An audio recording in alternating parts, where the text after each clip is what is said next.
Record to the clock.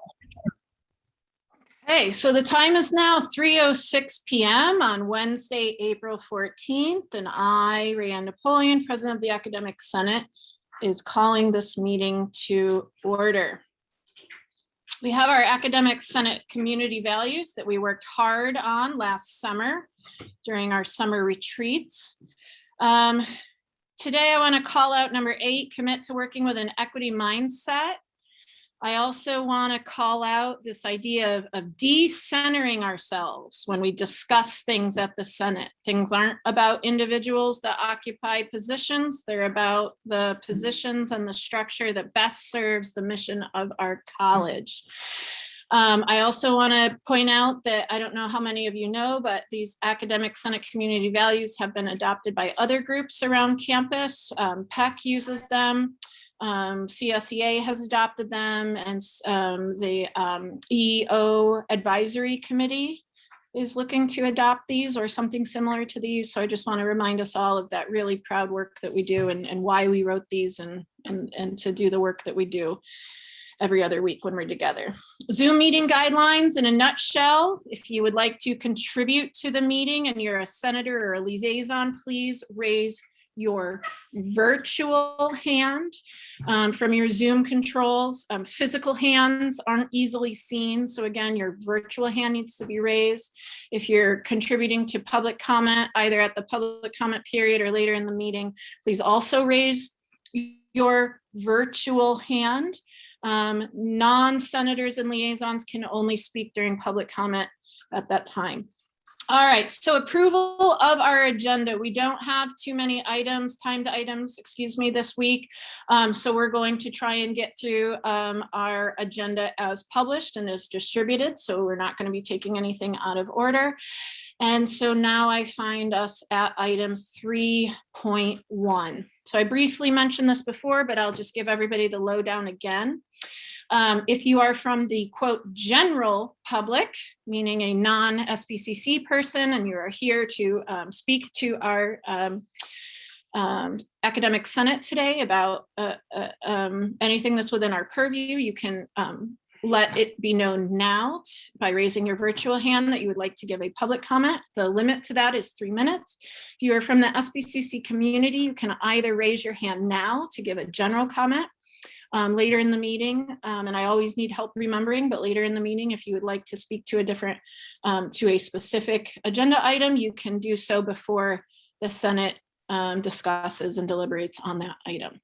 So I will call for public comment now. Do you have one request I know of for public comment, but that person has requested to address it before we consider the agenda item. Okay. I'm not seeing any virtual hands, so I'm going to assume that we don't have any requests for public comment at this time, and we shall move on.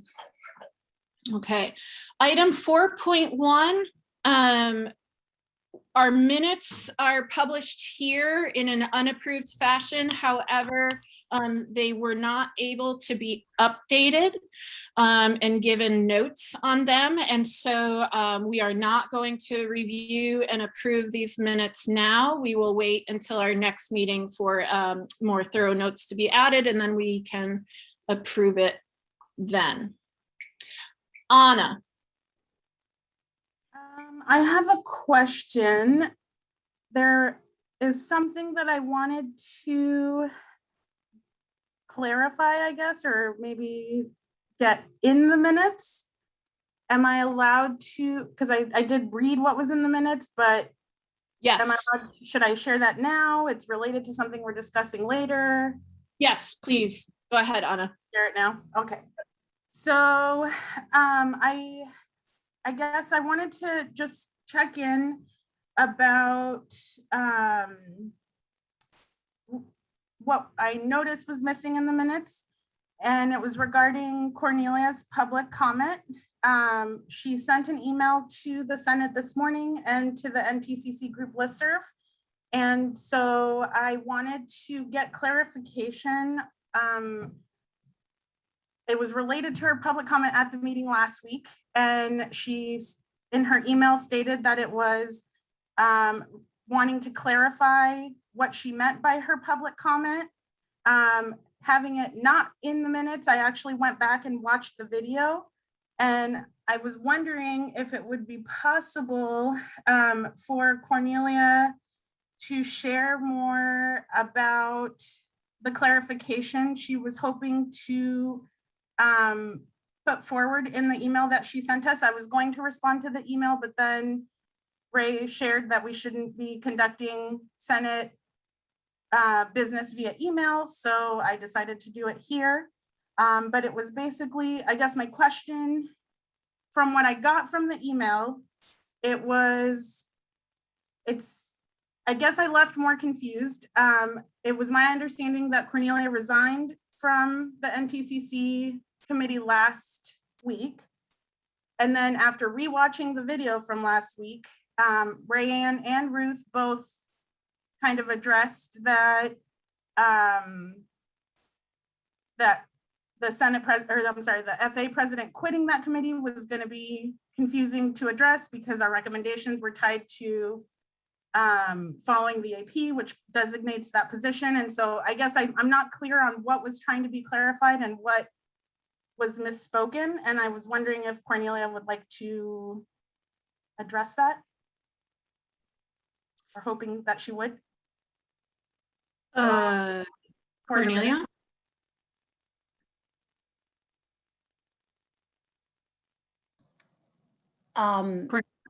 Yes. Question for me? I have a public comment later on 10-1 on Okay, this. but I'm trying to clarify what you said for last week's meeting, which is why I want to address it during the minutes, because I want to make sure it gets documented clearly. Yeah. How about I send my public comment to the draft, the wording to Christina to include that? For what? Her minutes? If that is what is suggested. No, No, what's what's suggested, I'm trying to ask you what you are trying to clarify via your email that you sent this morning. I guess I'm not clear on what was unclear that you're trying to clarify. So can you explain that? To me, it seems like you were trying to say that you didn't quit last week, which I didn't understand to be the case. And when I reviewed the video, it was pretty clear that that had come up and you didn't address it. So I want to know what you meant, and I'd like that to be documented in the minutes. Okay, I'm a little bit confused because I believe there's the policy that I cannot speak to anything if it's not as in my role as division senator. So I would suggest that we wait for my public comment in 10-1. This is So yeah, Anna is trying to clarify the minutes. So she is asking you, as somebody who is at this meeting, to clarify what you said. Right. She's not asking you to do this as a senator. She's asking you to clarify what you said, because she is trying. I just wanted to be clear in the minutes, that's all. Yeah, Anna, I don't know if this is a good use of our time, because clearly Cornelia is not willing to engage right now. I apologize. I'd be happy to speak. I was just like, we had this discussion last time that reminded us that we should only speak in our role as division senator, but I'll be happy if I'm giving the word, I'd be happy to address this. So, okay, so let's clear this up. Let's make sure that we're being excruciatingly pedantic and consistent. So we are trying to clear up the Senate minutes right now. Senators do that as people who are at the table and we're at the meeting. So you happen to also be the person who made the public comment. So what a wonderful opportunity to use you to help us clarify these minutes. Okay, I'll be happy to do that. So I believe the question is about a section that is towards the end of my statement. I was confirming the Faculty Association and my own support for the new proposed NTCC committee design. And I stated the following: in order to support this effort, I would like to offer that I also resign from the committee, that in the future, all voting faculty members on NTCC are appointed by the Senate. I made this offer that I also resign, assuming that an immediate change to a Senate-only membership was the desired route for the new NTCC committee. I wanted to confirm my support and FA support for this new membership structure by offering to step down from my assignment if this is the route the new NTCC membership was supposed to go, this route to having only Senate members there. So, Okay, and I think it was, I was reminded that the committee membership structure will continue to include the FA president as outlined in AP 7210 for now. And therefore I wanted, my email today was about clarifying that the FA president would continue to fulfill the assignment. It was not my intention to just step down. It was my intention to provide, to offer support for the new direction that I thought was desired, and that I would not step in the way if I want to stand in the way if this is what the plan was. okay, so Yeah, sorry, go on. sorry, I'm a little bit confused, I guess, because like I said, when I rewatched it, it was brought up right after your public comment. Rayanne noted that you quitting essentially would have repercussions on the committee because the AP, the recommendation was the AP and the AP required you to be a member. And then we moved into discussion and Ruth again said, the recommendation is for us to follow the AP. So I'm wondering why that correction wasn't made then during the meeting when it was clear that that was how we all interpreted that. Guys, you know, this, I have to step in as parliamentarian. This is a very unusual procedure where we're asking somebody who made a public statement to go back and clarify what they said and why she did not respond to follow-up statements made by Senate officers. So in the interest of just applying consistency, but also moving ahead, typically minutes reflect what was said. If senators do not have a complete and thorough understanding of what was said, that's not that unusual. It would probably be, if we continue to discuss this, I think we should bring the minutes up so that we can actually see what we're talking about. But this is an unusual conversation. And my understanding is we're not really approving the minutes right now. So I'm somewhat confused about where we are in this process and why we're asking someone who gave a public statement to provide follow-up information on it. Because she emailed the Senate this Also, morning. I would. That has nothing to do with the minutes. This is discussing the minutes. I would like to The email direct directly to Anna's question. So Anna, thank you for asking this. Okay. I have muted everyone. I would really like to, I would like to I- respond to Anna's question if possible. no, thank you. No, I would like the Senate to stay above the fray today. I think because of the email that you sent to the Senate, I do think that this is the public's business. I have to agree with Patricia that until we get the minutes that we are going to discuss and approve in front of us, that we should perhaps pause on this conversation. I would like to thank Senator Garcia for bringing this really important subject to us.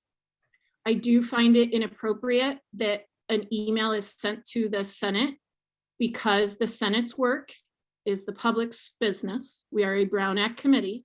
And so I do think that we need to discuss the clarification that was tried to make via email.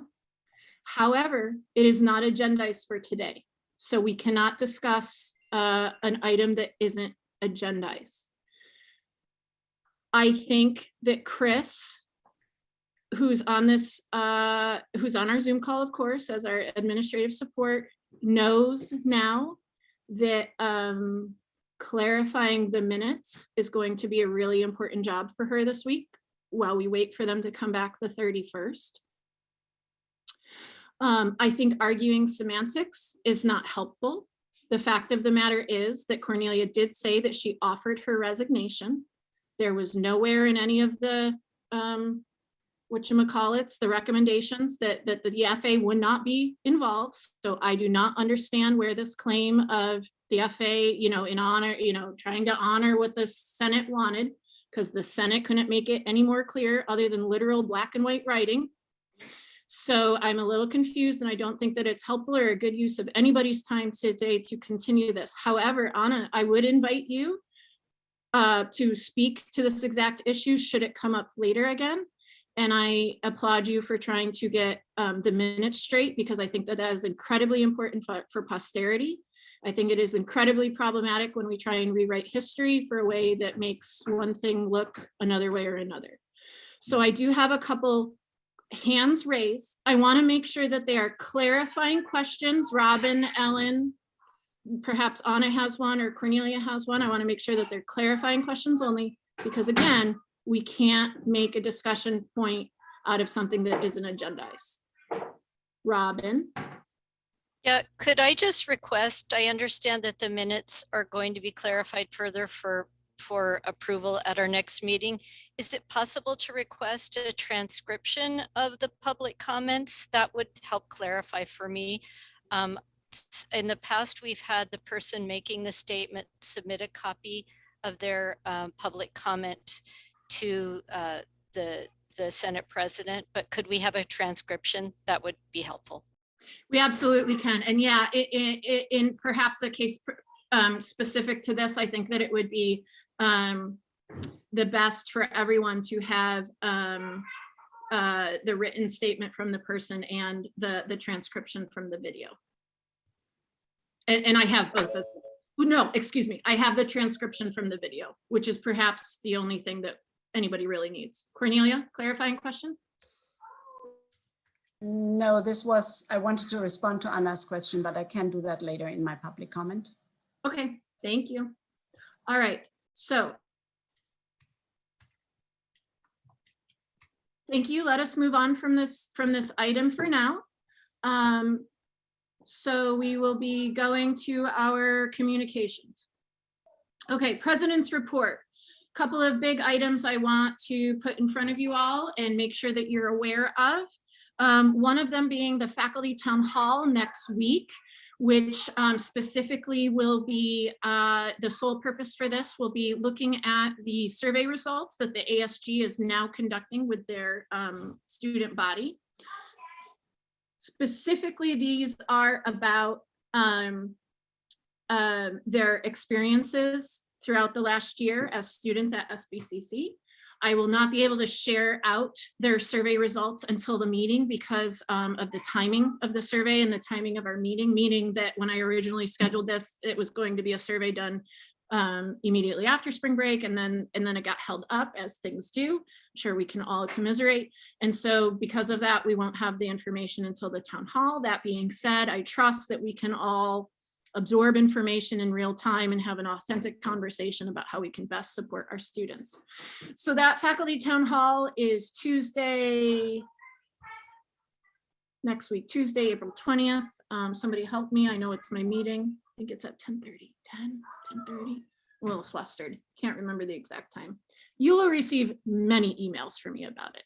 So just be on the lookout for those. You've also received a Google invite. I am asking for that event to be faculty only. I do think that it's worthwhile to spend faculty time amongst ourselves, discussing about how we can best serve our students. I think that we can have less guarded conversations if it is faculty only. So that's why I'm asking for that. Also, I always joke about a special opportunity to practice our secret handshake. The Friday event is for all stakeholders at SBCC. It is Friday at noon. This is our so-called tech assist from the State Academic Senate and the League. So we will have a past president, as a matter of fact, David Morse. He's the one that helped us and gave me communications about our NTCC committee. Will be coming, as well as the League's president. So that's going to be a 2-hour event. They're going to come and give us first a short presentation. I have sent out a link to a survey. Please take that as a survey. I know we all have, and I'm not making light of this, PTSD associated with surveys, but I do request that you do that. It is anonymous.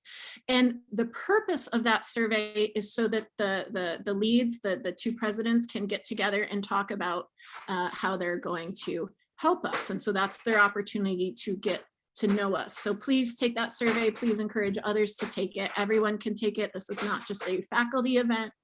So I hope that the leaders of the other constituency groups are putting it in front of their people. And please make sure that you're there, because I think whenever we have the opportunity to hear from people that are coming from outside and have expertise from around the state, that is a very valuable situation.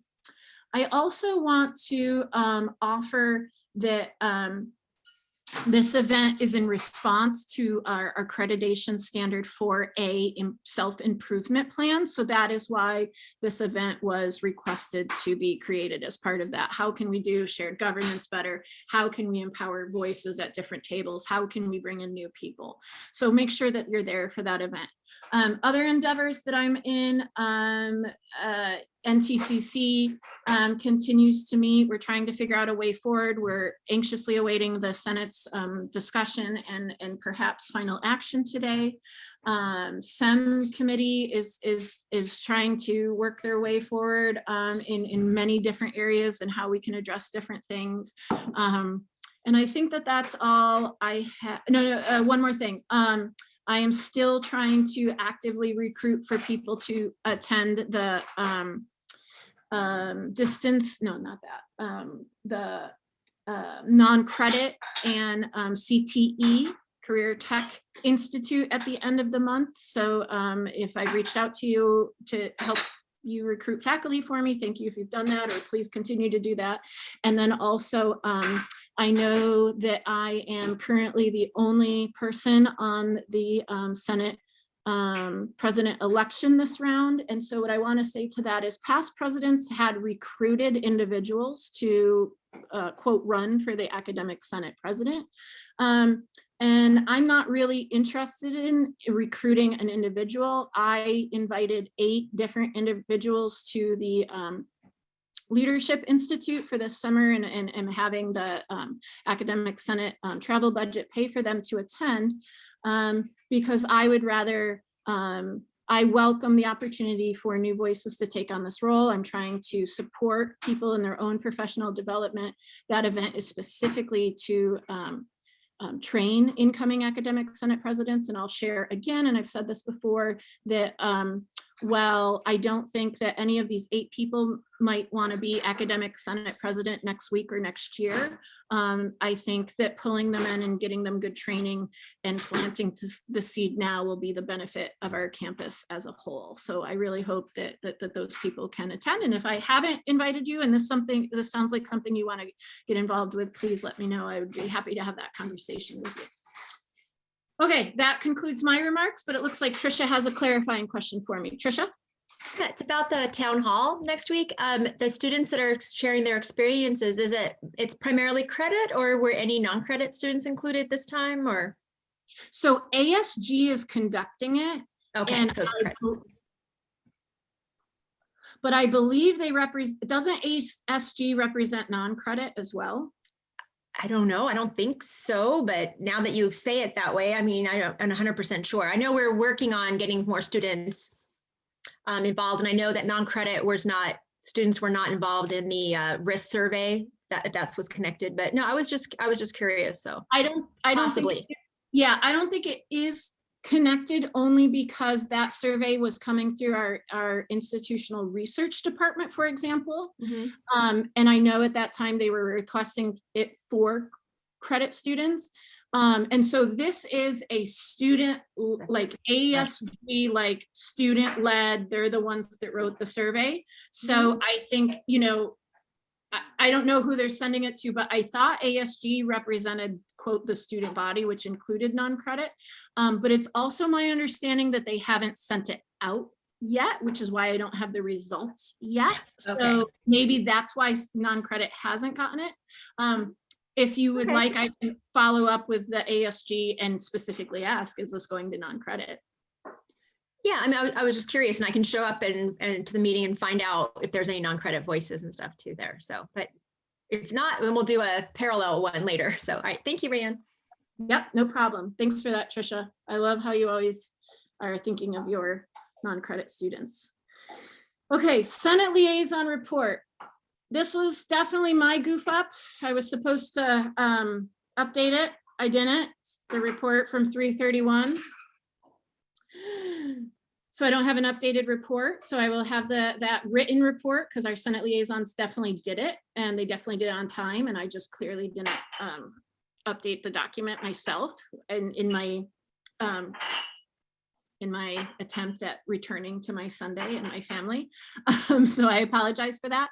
So the written report will come next week. However, I do want to invite the liaisons right now to give any oral comments since we don't have the written document for people. What rises to the level of needing to share now? Ruth? Dr. Goswami informed CPC what Governor Newsom had already made public about reopening, potentially reopening and likely reopening the state in the middle of June. And Dr. Goswami said that we don't know exactly what that would entail for SBCC yet, but as of now, the plan is to stick to the 40% in person, 60% online format, and that he and the administration will reassess in May as we progress through this pandemic. And in terms of anything else that's timely, if you're interested in that NSF grant opportunity that we've mentioned before, you can go find that information also on the CPC's agenda from this last meeting.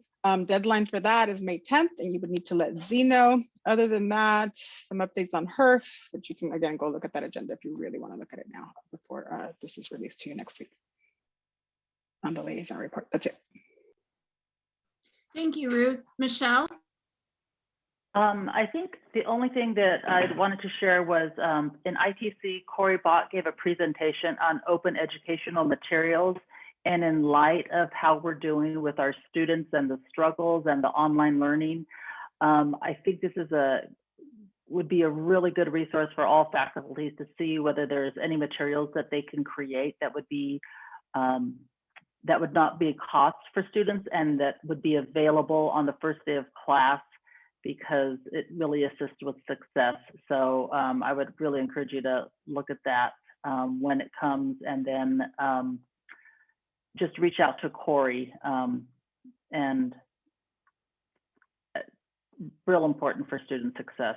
And the sooner we get on it, the better. That's it. Thank you, Michelle. Any other liaison? I have a couple.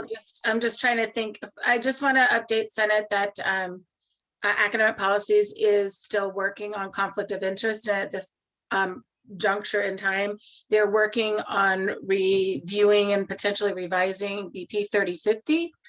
And then the only other thing, two things. One is Beth Taylor Schott has actually taken over Jason Levy's job. So originally Regina Reese was going to do it. She decided it wasn't a great fit for her. So now Beth is doing the job. And again, those of you who need to interact regarding tutoring issues, be kind. She's really stepping into things that are not clear and need to be cleaned up, and all of that kind of stuff. So please be patient and kind, and she's doing a fabulous job already. The other thing that's time sensitive is if you have tutors, they can attend the state ACLA conference, or the ACLA is actually national, I believe. I don't remember. Sorry. It's a tutoring organization. Your tutors can attend the ACLA conference for free, and it is April 21st to 23rd. If you think your tutor might be interested, it's ACTLA. You also probably could reach out directly to Dr. Gavaskar to find out how to set it up for your tutor to go. And I think that's the only other thing that was time sensitive. Thanks, Pam. Robbie, Robin. Yeah, I don't think anything's particularly time sensitive. I just mentioned that in the report about the C committee work, there is a really great webinar that was hosted recently by the Chancellor's office about how we can transition better with a better eye on equity as we come back on, from online instruction that I'd recommend. And also that the C committee is progressing with ranking the proposals that were sent forward for funding requests. So I think those will not be finished until the end of the month, but the ranking is ongoing.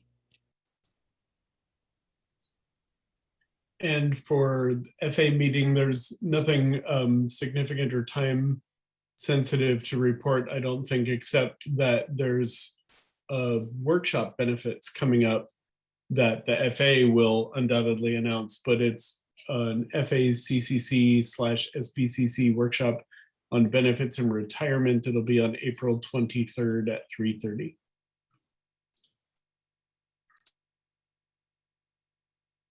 Thank you. Robin, you good? Jenny Baxton, clarifying question? Yeah, sorry, to Pam. Can you just make sure I have this right? Beth Taylor Schott is taking over Jason Levy's duties. So that is for faculty for tutor hiring, is that correct? That's Yes. who you get in touch with, not Vandana, it's strictly Beth. Probably both. I would email them both. Okay, and that's for hiring, you're saying? Yeah, so she would be in charge of, completing the e-paths, keeping track of payroll hours, your budget allocation, anything related to that.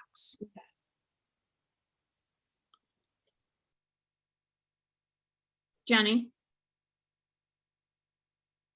I literally lowered your hand and it was raised again. So okay, all right, fine. I lowered it when you lowered it and it made it raise.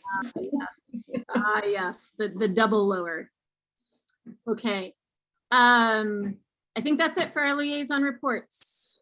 So which brings us to item 5.3, our Executive Vice President's report. Pamela? I'm going to forego a report today. Thank you. You are welcome.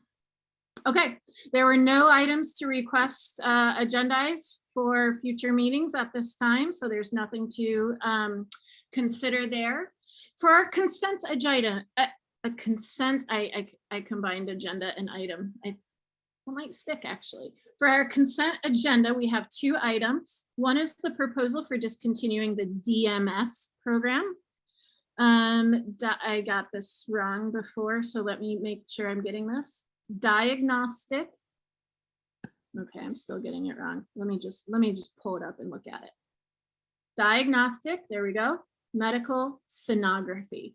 So this proposal came forward from Bruce Oda and is co-signed by Dean Alan Price. It came to the PEC committee first. We reviewed it there and supported it, and so it is now at the Senate for consideration. I included it as a consent item for a number of reasons. One, it was coming from the department chair and the dean in that area. Also because PEC did the first read on this and they, I believe, unanimously supported it, although I would have to double check the minutes to see if I'm correct on that.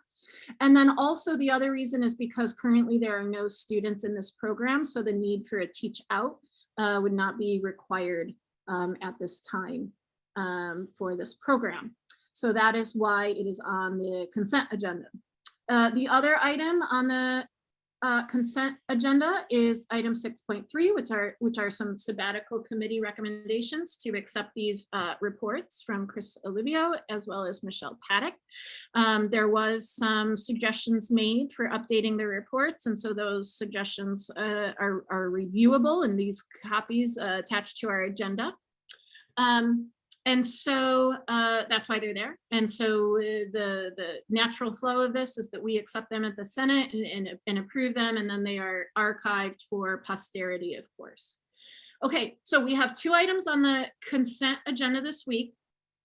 Should you want to remember that we have to approve the consent agenda in its entirety, okay? And so if you should want to turn one of these items into a discussion item, what you would do is you would make a motion to remove one of the items. It would need a second and then vote, and then it goes at the bottom of our agenda so that it's an agendized discussion.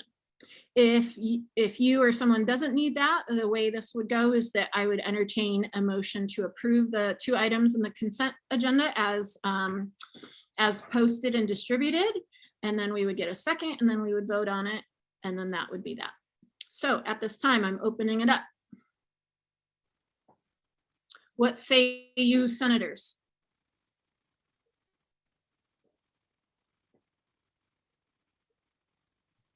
I move to approve the consent agenda. Thank you so much, Ellen. Is there a second? I'll second that, Robbie. Thank you, Robbie. Is there any discussion? If not, we'll move right into our roll call vote for this. Okay, so the motion on the table is to approve the consent item as distributed and posted. So with that, I will call on our senators. Remember that you can vote yes to support the motion, no to not support it, and then you can abstain, which is the equivalent of a non-vote. Okay, Cornelia. Yes. Counselor Jen. Yes. Ellen. Yes. Jenny. Yes. Patricia. Yes. Michelle. Yes. Dee Dee. Yes. Pam. Yes. Kathy.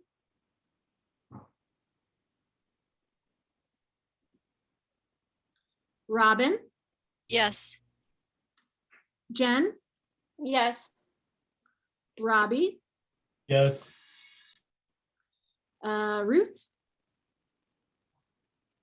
Yes. Tara. Yes. Russell. Yes. Trisha. Yes. Anna. Yes.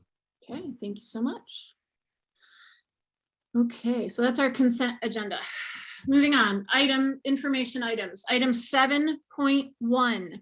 There is a memo here coming from the co-center, or coming from the co-director, excuse me, of the SBCC Transfer Center, or rather what is formerly known as the Transfer Center. And so this is to announce the name change to the University Transfer Center. So please make sure that you are sharing this out with your faculty so that everybody is aware of this name change, so that we can all use the appropriate name for this this very important student service. If you would like to read more about it, the memo is attached to our agenda and printed in its entirety. Okay, item 7.2, there is an open call starting today for the nominations from constituent groups to serve on the following. This call is coming from Dr. Goswami. The first is an educational master plan / strategic plan steering committee. The commitment for this committee is approximately 12 to 16 months. And the task for this committee is going to be engaging in the college and in visionary conversations and distilling some themes from those conversations. So the Academic Senate will get 2 faculty appointments to these committees. There's also an opportunity for 3 to 5 quote at-large members. So the Senate can specifically appoint 2 faculty. The FA also gets to appoint 1. And then if you're not the specific Senate appointees, then you can also be one of the at-large members. So just keep that in mind. The second group is the Accreditation Response Oversight Task workforce. So the commitment here is 8 to 10 months. And so this one is to provide oversight and recommendations to institutional response to the improvement plans identified in our ISER is the acronym. So this is part of the accreditation follow-up team. So again, if you are interested in either of those, email me and we can make that happen. Ellen? Just a question that just occurred to me. Will these committees meet through the summer? Because that might influence people's availability. Good question that hadn't even dawned on me until you asked it right now. I don't believe Pamela knows, as this was coming from Dr. Goswami, but if she does know, I would love her to rescue me in this moment and answer this question. Could you repeat the question so I nail it? Will they meet through the summer? I'm not sure if he's planning on that, but in a different context, we had a conversation about faculty working through the summer and making sure that if something like that were to occur, we would pay for it.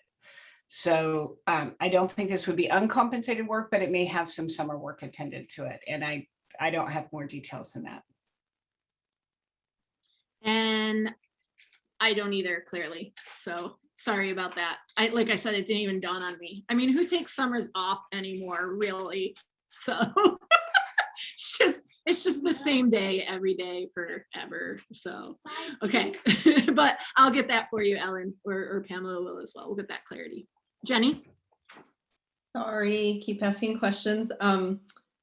That first committee, is that like similar to replacing SEM? Is this steering for SEM? Does SEM exist? Are they working together? What's the difference between that and SEM? I can answer that, and then Pamela can correct me where I'm not getting it quite right. STEM has this sole focus of literally like enrollment management. So so out of that work group came the recommendation to Senate that Tara gave us about waitlist, or we're looking at scheduling software, or we're thinking about, like how to make a student-centered schedule and what that looks like. This committee is quite different.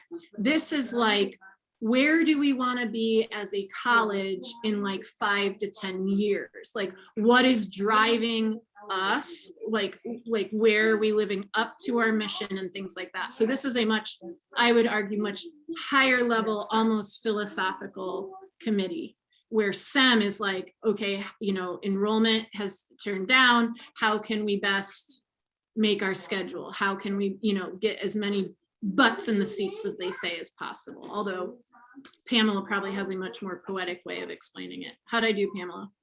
You did great. I'm going to do it in free verse. So if somebody could get me started, it'd be great. Our last educational master plan was written in 2014 and has undergone a series of annual updates and revisions.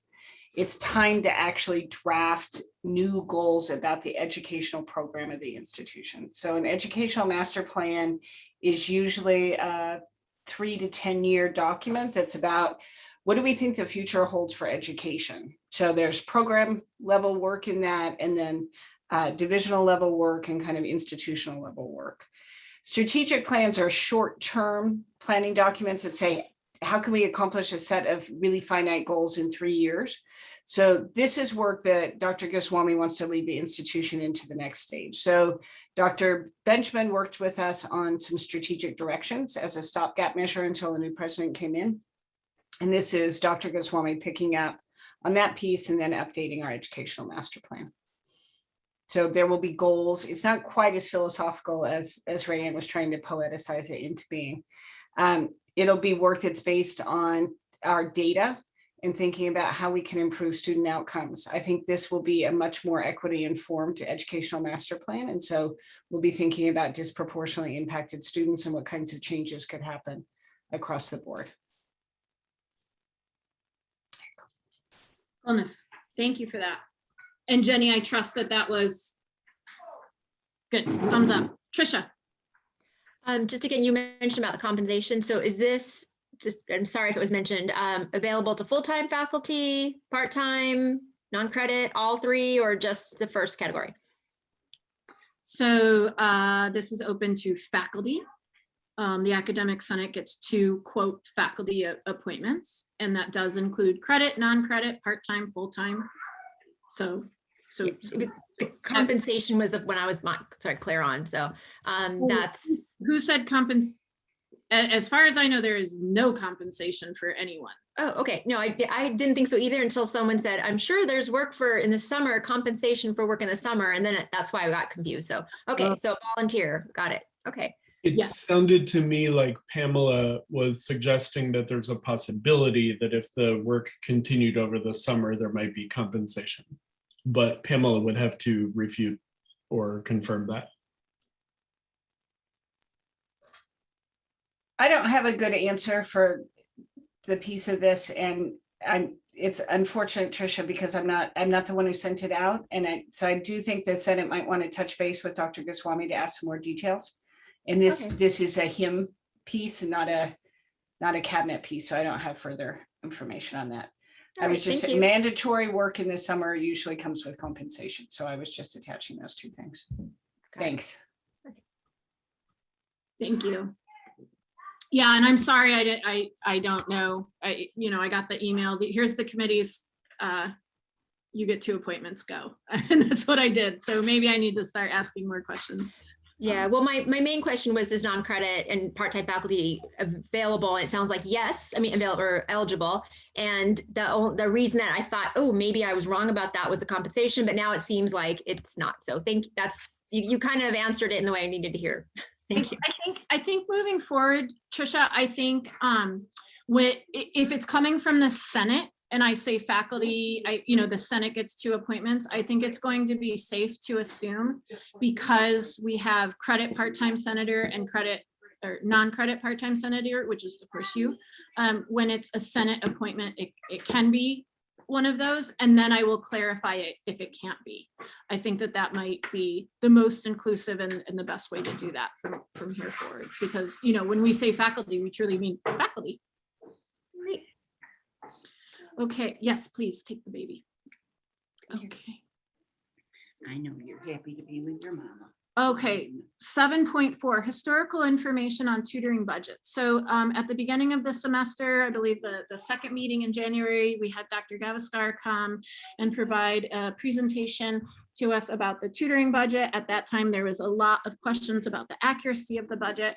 And since then, steering has agendized the report to come back several times. And I've always said that, oh, it's coming back. Oh, it's coming back. And I just want to let the Senate and the faculty body know that, no, it's not coming back. It appears as though we are unable to get information on those budgets. So it will not be coming back, just so that everybody knows. Item 7.5, NTCC recommendations to the superintendent president for permanent savings. There are 2 items attached to this agenda. One is literally the memo that Dr. Goswami and Pamela received about the recommendations from the committee for permanent adjustments.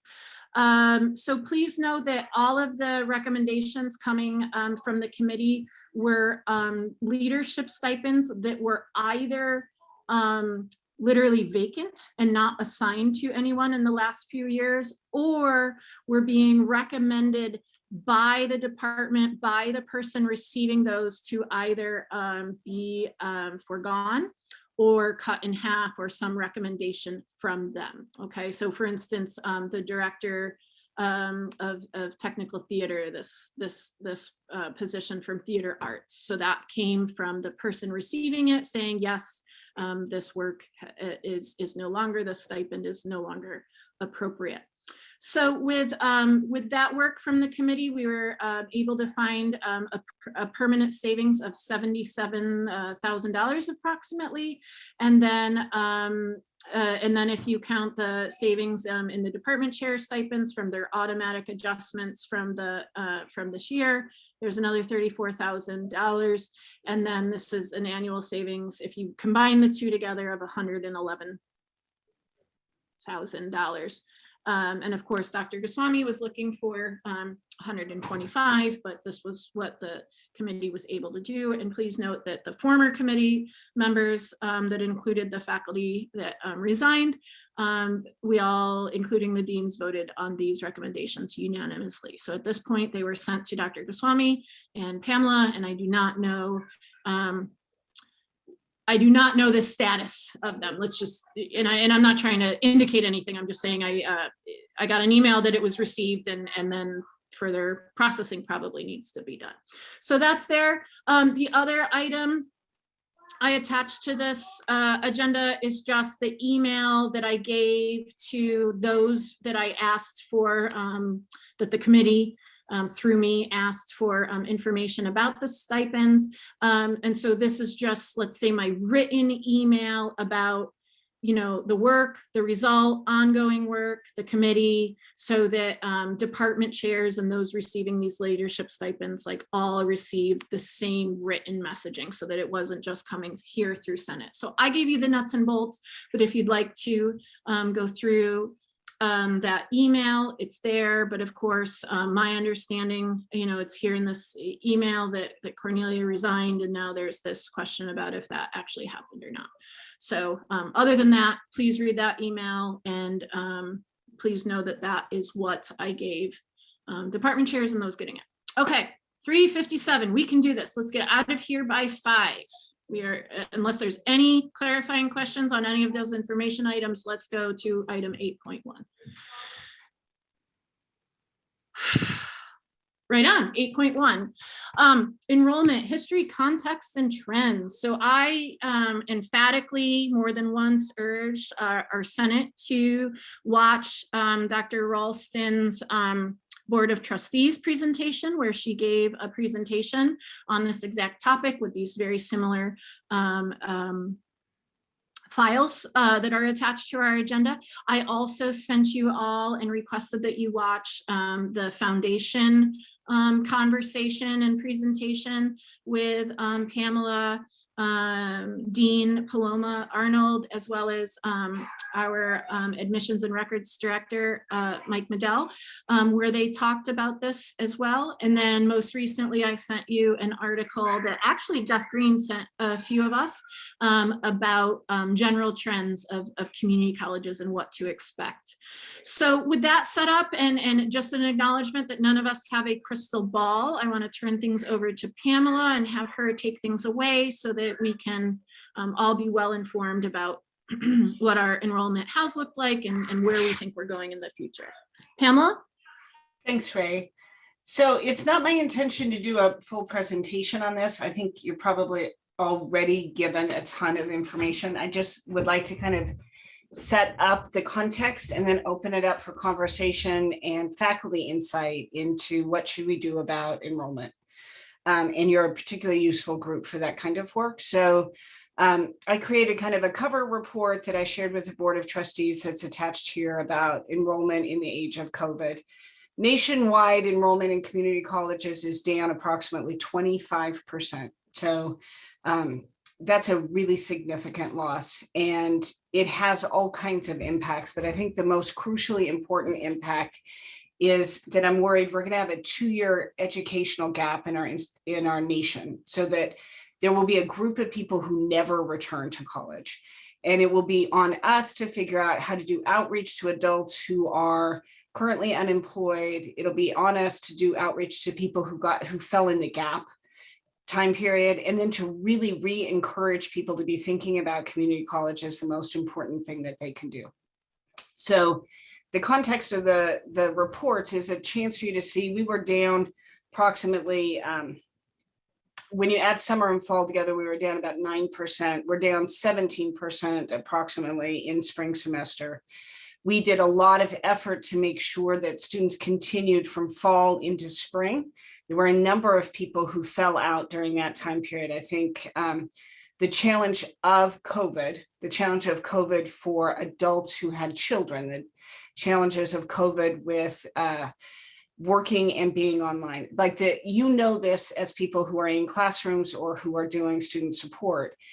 this has been an incredibly difficult learning experience for many students, not all. So part of the feedback that we've been getting that I want to make sure stays in front of us is that there were folks for whom the online shift actually opened up educational opportunities, that because they were parents or because they had a working load, they were more able to do asynchronous learning and make it work around the complexity of their lives. So we tend to do anecdotal assessments based on the classes we're currently teaching and the things that we hear from students. Like, I don't like online learning, it's not working for me, so I'm opting out. And then we tend to make the assumption that that's going to be true for most of our students. This will be the most nuanced data that we collect over the next year as we learn from students what this experience has been like. But more than anything, what we see is who didn't come to us. So we were challenged a little bit in our retention and our persistence, but more than that, we were challenged by students who opted not to come. So our first-time students who should have been here, that number is down lower, and they're the people I think are going to be that gap population. That's the piece that really good instruction, 54 approximate hours a semester you're spending with people. It's probably the most meaningful relationship that gets developed on the campus, virtually or in the real world. That's the work that's going to kind of keep us moving people along. And I have seen over and over again the faculty space to have more compassion, more empathy, more welcoming and belonging approaches. We've tried everything we can to make those spaces possible. You all did training on it. I know you're talking about it all the time. When you hear from colleagues that they're reinforcing some of their strict rules that they liked very much in the real world, and you're hearing that they're experiencing pushback from students, you might find ways to have conversations about that. So I've been working through a couple of student complaints right now that help me really see how the good, strict stuff that we all were raised up in our own educational past is not working in a COVID environment. So the work on humanizing the online classroom really needs to be work that we continue during the emergency and then retain as much of that work as possible. So that sense of combating otherness by belonging work, welcoming work, deeper engagement processes is going to be really crucial. So we did an outreach campaign where managers called students during December, the month of December, and over again, we heard from students about one person who made a difference, and that's why they came back. For some of those students, it was the person actually just making the phone call in December. So right now, retention is crucial. We'll be working on the outreach and recruitment and the stuff that happens off campus, but the role that faculty can really play in this work is the work that is about retention and persistence. Even those students who wind up not being successful in their classes, this term, if they re-enroll next term, their likelihood of success goes up by like 25% just for the act of re-enrolling. So you had a chance to look at all of those figures and numbers, and I'd be happy to answer questions about those in specific, or to hear from you what you think we should be thinking about as an institution moving into a mid-pandemic and a post-pandemic world.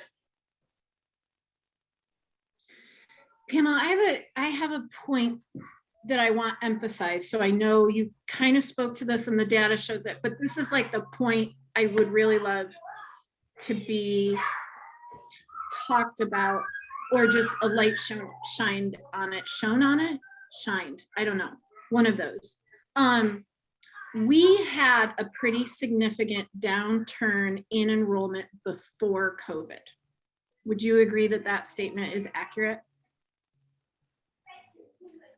I would qualify it in a couple of different ways. So we saw an ongoing downward trend in our enrollment. So the way you phrased it made it sound like we had this like steep pitch where we just dropped off a ledge. We saw kind of a year-over-year downward decline. In 2018, 2019, we were stabilizing. So I think we had fallen to our size pre-COVID, and where we are in fall 20, no, fall 19 looks really pretty normative. We did really well even with pulling online on March 13th in spring 20. So our students graduated, we completed with a lot of students. The students we lost moved toward an excused withdrawal as opposed to a failing out. We pretty much normalized. Fall 20 kicked our butts. And I think it was that next extended motion that made everything much more fragile. But I think our enrollment actually is will become stable again, as much as I can predict anything in this world. And when it does so, we're going to be about 12,500 FTS. I think that's our spot. And that's including our non-credit work and how we go about the business of the college. So I But tend I don't know what it looks like when we come back from the pandemic. yeah, I mean, all bets are off, right? Quite literally. So I just want to say why I'm asking that question. And I'm asking that, or I was asking for that clarification. I really appreciate you saying all of that, because what worries me, and I tend to be a glass half full person, is that I keep hearing like, oh, this is all just because of COVID and we're going to recover after. And what I would like people to appreciate is what you're saying. I guess I just said it in a different way, that there was like, we're not going back to like our boom of like 2010, right? And I feel like, and maybe I'm not like asking them enough questions, I feel like faculty might think that that's going to happen. And I'm really worried that people are banking on that and that's not realistic. And so if you had a crystal ball, you would say, I think that we will stabilize after the pandemic. Did I hear you right? Yeah, let me be really specific. I think our natural non-pandemic college size is about 12 to 13,000 FTES. Now, our enrollment goes up and down in relationship to what's happening in our community and our state. We are significantly impacted by a pandemic, right? A 17% drop in enrollment is significant. I also know that we will be a resource for people who look to retool after the pandemic. What I can't predict is will our enrollment relate in some way that it did in 2009-10 when it went through the roof because we had a massive economic collapse in our state. I don't know if people's behavior will necessarily align the same way in relationship to unemployment and seeking more education. So in 2009-10, we had families where one or two people were unemployed. A lot of those folks went back to community college. In a world that is mid-pandemic, we've had whole families unemployed and people couldn't go back to college and they couldn't go back to work because of their circumstances. So I don't know what'll happen in the next step. I think there will be a lot of financial resources put into the hands of students, both who are currently enrolled with us in order to make it through the emergency. And I think the state will value education as a response mechanism to an economic downturn. I think there will be more resources available for students to pursue an education in lots of different ways. And we have a new administration nationwide. And we have more interest in our international programming, and we have more interest in our non-resident students from across the nation. It is likely our enrollment could be much more positively impacted, not this year coming, but the year after that, than we can anticipate. So given things that I know about college enrollment and given where I see the direction of funding opportunities, I think it's likely that people will be choosing to be with us. I think we have to be the best offer for them, and I think we have to do excellent work. I think we have to talk to them about what it means to be here. But I don't think that we are going to experience a marked continual downturn that lasts. So if I were betting money, I would bet on an incremental increase and then a sharp increase and then a settling down over about 5 years, back to this number that I think is our size. Don't quote me on it and don't take it to the table. So it really is a big unknown. Yeah, of course. With that, any more clarifying question? Any more discussion or clarifying questions from anyone? Or just commentary about what you're seeing, hearing, and being, you're members of the community and you're the people in the classroom. You're hearing from folks. Tara? Excuse me. Thank you, Pamela. I just want to add that I'm hearing a lot from my colleagues, and I'm recognizing it too from my students, that many of us kind of are on this naive assumption that once we go back to being on campus, like everything's just going to click and gel. Yeah. And so I just hope that our administration will invest in student supports for making the transition when we do come back to face-to-face instruction. And I'm thinking primarily about students who have only ever been online, our first year students this year. And then secondly, we have over the course of COVID started to invest a lot in some professional development opportunities for faculty on how to re-examine their pedagogy from an equity mindset, what it means to different strategies for assessment in the classroom. And I just hope that we continue to offer those, because it's not a one and done. I think the training we've had so far has been great, but we're just scratching the surface. So thank you. Yeah, Tara, I couldn't agree with you more. The district has been interested in that kind of pedagogical training and that kind of support for good distance ed. And there's nothing like a really terrible circumstance to be able to drive that point home. So the opportunity, we transitioned 1,800 courses through the DE addendum process. It's amazing to me what you all did. That number of hours that were committed to the professional development to get certified or amplified in your work with equity distance education focus, this is huge. Full-time faculty, you all used your flex time to do that. So thank you for helping us manage the resources. We were able to pay part-time faculty for that work. We moved in the course of a year from about 25% of our faculty being DE certified to something that looks a lot more like 100% now. And that's an amazing thing. And it's just the first step in doing what this work looks like really well. And the faculty drove that process. So administration was there to try to take down the barriers, to negotiate the agreements, to try to make things consistent and trackable. And we'll keep doing more of that work because we think being accountable for these high expectations is really critical. I think our next steps are improving our online evaluation process. I think our next steps are talking about our learning outcomes and how they account for equity, how they work in different modalities. So I think there's a lot of faculty work for how to keep the momentum moving forward. And where and how we can invest in that work, we totally will. And the student support pieces are things that her funding has made available. Our faculty and staff in student services have shifted their thinking a great deal about how to help students transition during this time, and folks have done really great work. So I think that's really important.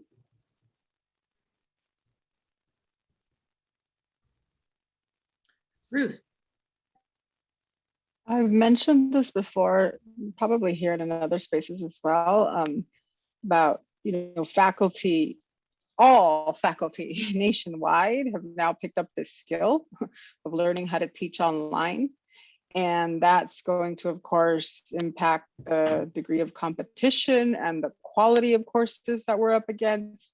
So I think even more than just thinking about the individual things happening in our classroom, we have to be thinking about the quality. And if we start moving towards offering more online classes, I think that's a college-wide conversation to have, of course. We're going to need a lot more support from folks who are outside of the classroom. So helping us with streaming, helping us with design, because in the end, that will influence enrollment as well. And I would hope that we're at the frontier when it comes to these things so that we can maintain the quality of education that we're so well known for. Yeah, I couldn't agree more. And our membership in the CVC OEI is really critical to that work. So we are entering into a marketplace of sorts that we need to be responsive and attentive to.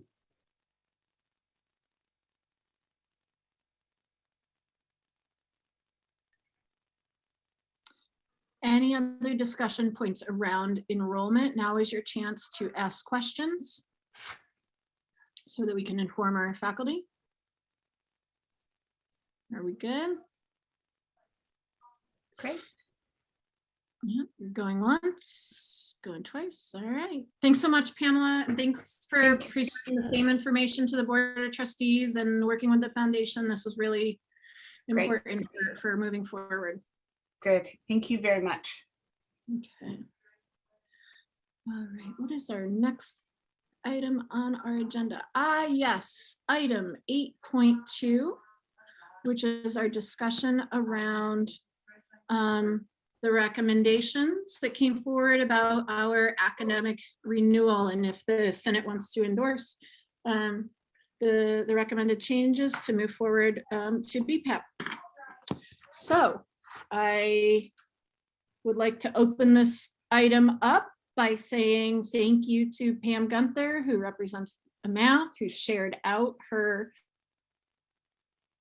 other colleges and what they do and how they do it to be more exhaustive of what's happening in our state. I also want to give a looks okay. I'm going to be here. Hopefully that's better.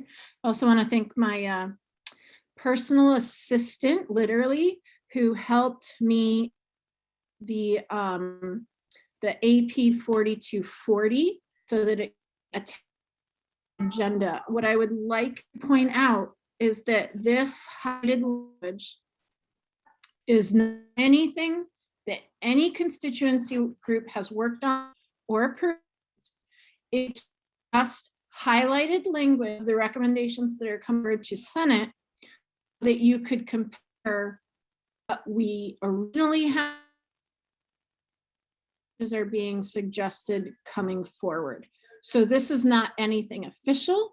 So please don't think of it as such. It was just, how do we compare what is being suggested to what already had? All right.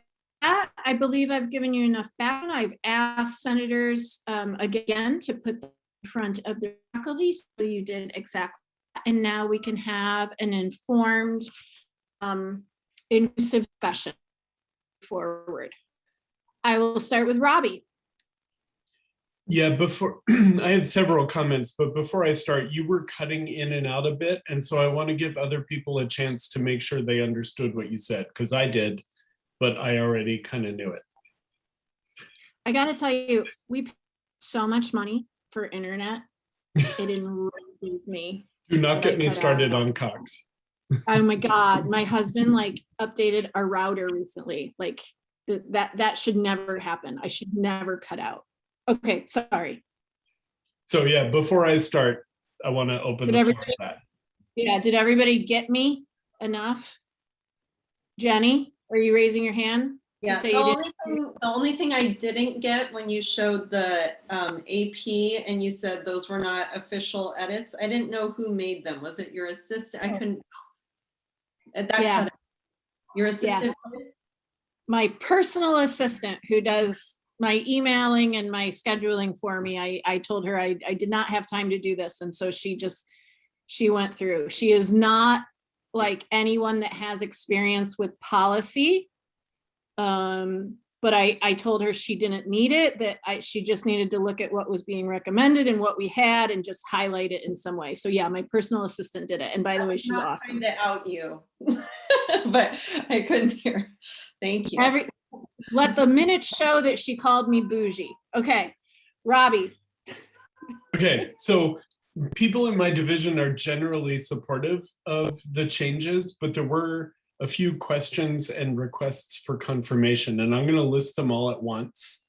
And then maybe Anna, and I don't know if Camila is here or not, but maybe Anna can confirm or address these. So one, they wanted to confirm that this can still only be used once a year because that was the preference. And so requesting confirmation on that. And there was a request that we change it from waiting one semester before engaging this to waiting 1 year, which seemed to be the norm among other schools. That's item 2. And then there was a question, so a confirmation that the only thing that gets to be changed is a D or F, something below a C, because it was thought by people in my division to be unfair if somebody who got a B engaged this so that they could get an A. And then they wanted to know, sort of in line with confirmation that it can only be used once, could it be used on a particular class more than once? Because if so, you can take the class 3 times, then use it, then take the class 3 more times, and that seems to not be the intention. So those are my requests, and requests for confirmation rather. The last one I can speak to, Robbie, and I'll just do it very quickly so that Anna and Camila can handle and wrangle the others. Repeatability would still be a thing. You can only take a class 3 times. So that's a separate thing. So you can't just take it, get rid of it, take it, get rid of it, take it, get rid of it, and then continue to take it. Okay, thank you. Anna and Camila, do you wanna, Camila is here. Do you wanna answer some of Robbie's questions? I was thinking that maybe it would be helpful to get feedback from multiple folks first, so maybe we could address stuff, because I'm sure you're not the only one who may have the same or similar feedback. That totally works. Yeah, can do that. Let's see, in the order, Ruth, Pam, and then Kat.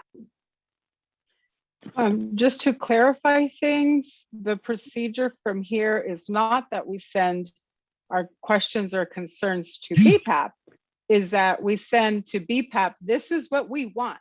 So we have to decide here, and then BPAP goes and cleans it up and incorporates it properly into the policy.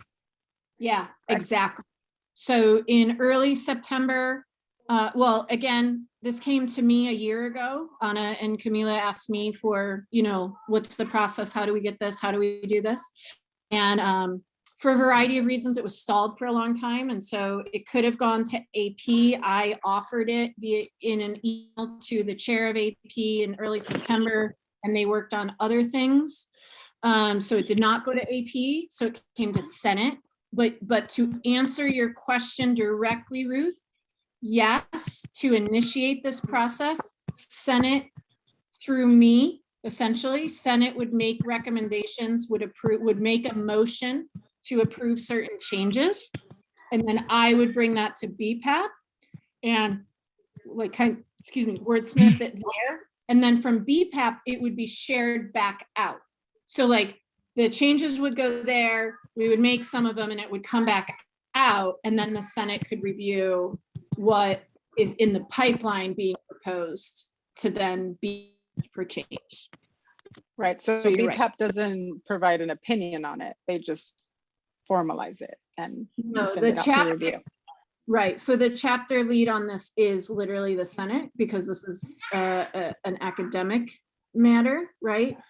So yeah, the recommendations came, I like how this happened. This is like democracy at work, right? So I think Anna and Camila are the ones that started with this. So they had this idea, they wanted to see this change. So they reached out to me and said, how can we get this changed? And I was like, y'all are faculty, and that's what the Faculty Senate does for you, right? Now it's been agendized for us, and now we're recommending these changes. So the Senate is going to recommend changes to BPAP. And then once it's at BPAP, it could go, it can be it's going to go all over. I think the people that would be most interested, obviously, are us, and then also student services, specifically Mike Medell. That was just to clarify for everyone. Mm-hmm. Thanks for that. Yeah, it's always good, right? Because things are complicated. Pam, and then Kathy. I want to share my division's, I guess, comments, suggestions. We agree with the suggestion that Robbie has said, that most of my colleagues would prefer it be 1 year, that the wait time, not 1 semester. And for the criteria, that it be something more in line with the criteria like the Ventura district has. So something a little more than 6 units with a 2.0, most people that replied preferred the policy that the Ventura district has. And I guess that's that. Those are my comments. Thanks, Pam. Kathy? I agree with Pamela. I do think 6 units is too low. It could be 6 units of PE. And I'm not sure that that really shows much academic progress. And our division also thinks that it should be only one time, that you can apply one time for academic renewal. So you have to sort of choose and pick your time and make sure that it's the most efficient time. Ellen?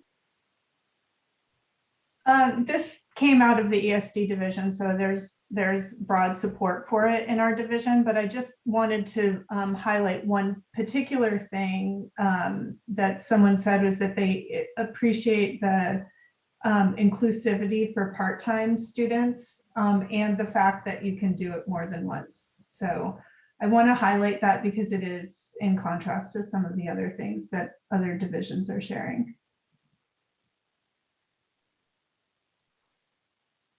Patricia? Yeah, before I have a list of a list of comments, can we clarify whether or not the proposals are one-time request, or whether they can continue to request it? That's really important. You know, what's the timing of this according to the proposals? The current policy says that a student may request academic renewal for not more than 2 semesters of substandard work, and they can request it only once. What is the difference in that? Ray, your annotated document was excellent, but it doesn't address the change there. Yeah, the proposal states 30 units is the limitation. So rather than setting a timeline or a number of times that they can approve it, it's up to 30 units. And So when could they make the request? How often could they request academic as soon as they meet renewal? the criteria that's listed in the policy. So they could do it repeatedly if they Yes. meet the criteria. Correct. Okay, thank you for that clarification. And if I can interject here, for a maximum amount of units that this proposal gets approved for. Up to 30 units. Or however, as this group agrees, Right, but the proposal right now is 30. Okay, Right. so my division had some concerns and actually did not give me specific numbers, but just felt that it was at this point that they would prefer some lower numbers here. So I'll tell you some of the thoughts that we had. We currently have what you can currently do is 2 full semesters. So everything in those semesters goes away. You cannot pick and choose. Anna and Camilla, please step in if I'm saying something inaccurate, because That is inaccurate. okay.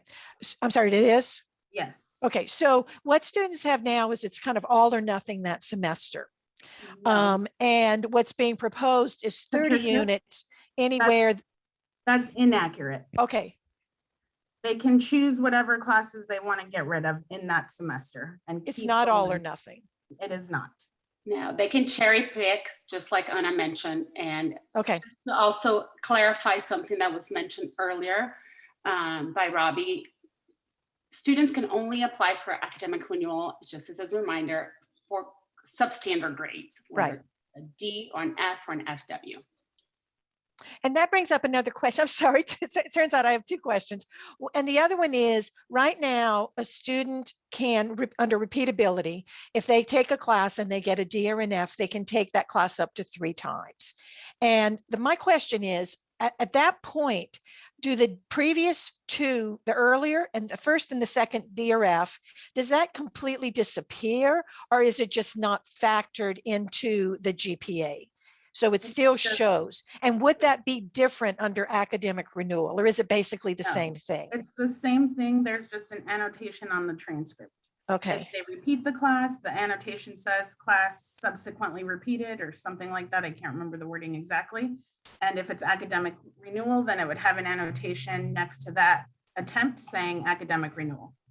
Okay, well, I'm going to say a couple of things, and I'm doing some channeling, and some of these are my own thoughts and some of these are my division thoughts. We felt that 30 units, if a student went, straight, no problems, whatever, they could transfer with 60 units. 30 units is half of that. And my division felt that was too high. 24 units where students can use your term, cherry pick whatever they want, would seem to be just reinforcing the idea of, I'm going to use the word rigor here. So the 30 units they felt was a bit too high. The 6 unit threshold we felt was too low. and a 6 unit with a 2.0 is what we're citing as evidence of successful academic achievement.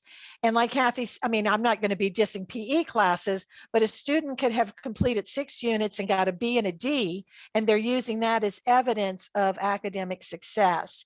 And I'm just not sure that is, anyway, I'm not sure that is really evidence of that. And I also want to point out that based on the colleges that Pam provided us, that was lower than any other college had in the comparison numbers. So that, I think someone else said that seems a bit low. It also seems a bit early in a student's academic career. They really haven't had a chance to sort themselves out, whether to decide that maybe it's a better idea to retake the class rather than to have it go away. It takes our students, you guys know this, a long time to really understand requirements versus electives, to settle in on a major. It just seems really early days for that. So that goes to that bullet points. We felt strongly that a student making this decision unilaterally could actually hurt the students in the long run. Without getting too personal, I do have actual very recent experience with a student whose first choice college was out of state.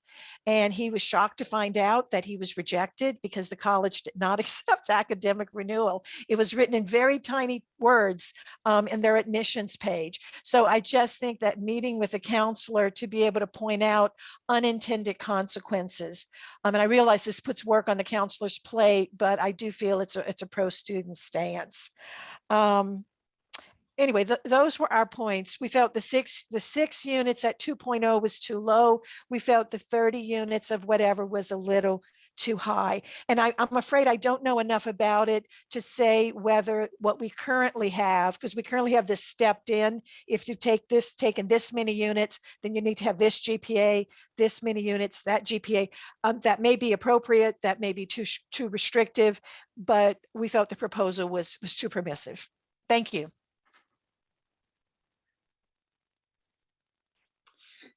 Okay, so just as a heads up, 4:33 p.m. we have one more item on our agenda that is an action item.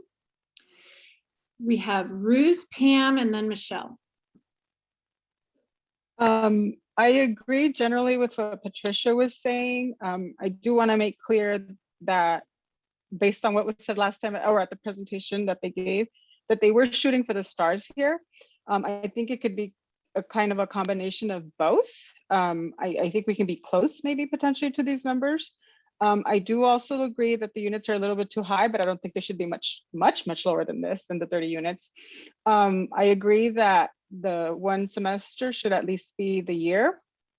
And for the threshold for the criteria for the units, maybe 12 units with a 2.0 or a 2.5, and that it's not too restrictive of putting a huge burden on our part-time students.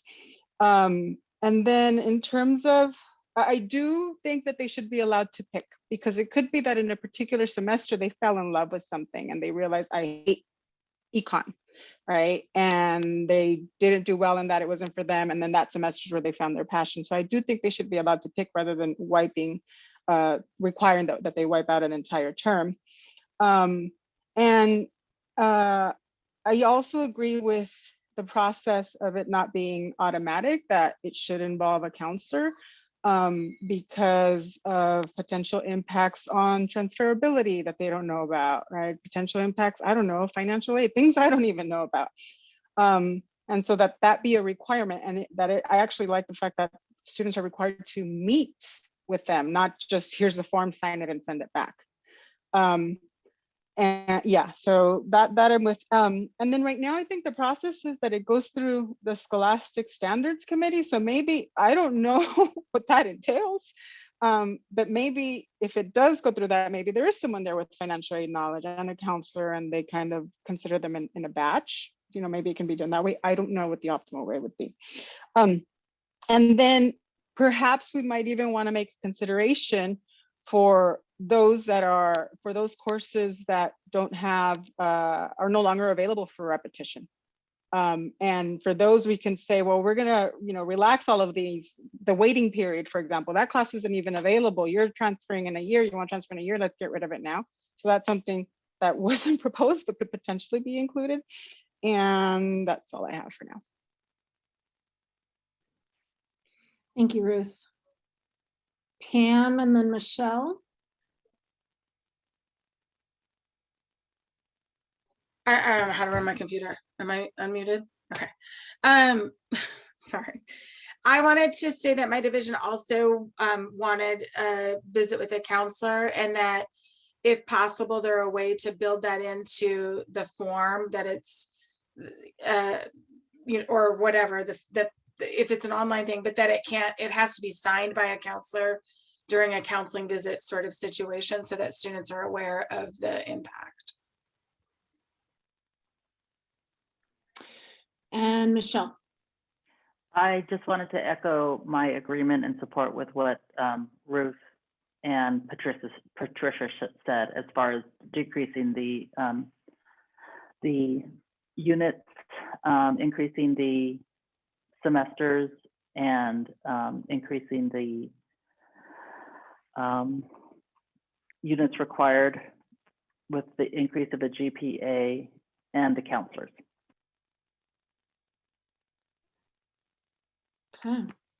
Thank you, Michelle. All right, so we've heard some questions, we've gotten some answers, we've heard some, this is how I think about this, or this is the feedback I've gotten from my division. If we want to get this moving this week, what we would do is we would have a motion to move it to action. And then if approved as an action item, we would need a motion to say X, Y, Z should be in our changes. And then that goes out to chapter leads and BPAP and things like that. I'm wondering, and I don't get a vote and I don't make motions, but I'm wondering if we're there yet.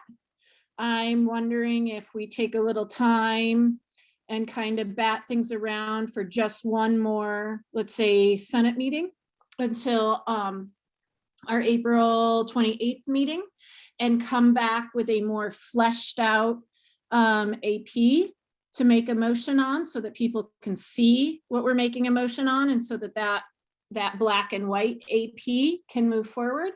I think that might be a helpful way to do that, unless we are going to accept the recommended changes as printed in the document that my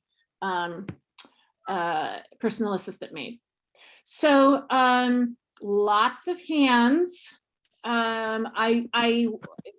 got 22 minutes left. It's my opinion that this isn't urgent. And so I just want to keep that idea of urgency out there. The urgency is one of those white supremacy structures. Okay. So let's keep that in mind. I don't think that we have to move on this now. But I also don't want it to be hung up too long, because I want whatever changes are being recommended to help students sooner rather than later. Okay, so now that I said my piece, and you all know that I'm trying to scoot this along, I'll call on Anna first, and then Patricia, Robin, Ruth, and Kathy. But again, I'd love for us to get out of here by 5, and we still have one really hot item left. Okay, Anna, and then Patricia. Yeah, so I was hoping to just respond to some of the concerns that I heard, because there was some overlap with a lot of that. So I wanted to just share that. I think Camila already addressed the substandard grades, meaning Ds and Fs and FWs only. So the concern Robbie mentioned wouldn't be an issue. The repeatability has been addressed. This would not be an only once proposal, which I think is a pretty critical sticking point for us as the department who's kind of proposing this. And I want to name that, actually, first I wanted to ask Rayanne, how long did you say it has been since this has been reviewed? I'm sorry, since you and Camila brought it to me, or since No. the AP has been updated? Yes, the AP. I believe, so I think I need to look. I believe 4 years, but it might be longer than 4 years. I need to look at our. 2018. It was 2018. Yeah, so that's 4 years. Yeah. Okay, thank you for clarifying. I wanted to name that a lot changes all the time, and we learn more about these processes. We learn more about how these policies are written in inequitable ways a lot of time and limit access for folks. We modeled this, and particularly the 30-unit piece, off of the most equitable policies. We are not trying to match the entire system norm, because many of those policies are not student-centered and are not prioritizing all of these different reasons that we've put in our proposal and in all of the documents that we've shared with everyone why we're doing this. I think the 6-unit, limit, like I think Ruth said, we were being as kind of liberal with that as possible. I think increasing that slightly isn't going to be a deal breaker for most folks. So I think that is an easy thing to come, together on. The 30 units, I think we can also have some flexibility on. The meeting with a counselor, I think, is also very reasonable. So I think that's something we can go with. But I want to just reiterate the multiple times, being able to access it multiple times is an equity issue, and having people have to wait X amount of time. We know a lot of our students are here for a very long time, and having to force them to wait to think about what 2 semesters they want to use or when they're going to use it without knowing what life has in store is not an equity-centered practice. And I think that's one that I don't see us being as flexible on. That's something I guess I feel more strongly about than a lot of the other pieces that I think we can definitely negotiate more. And then I think, and the wait time I heard as well, in terms of how long to wait afterward, I think that can also be negotiable easily, but I just wanted to kind of name that. And that's what I have.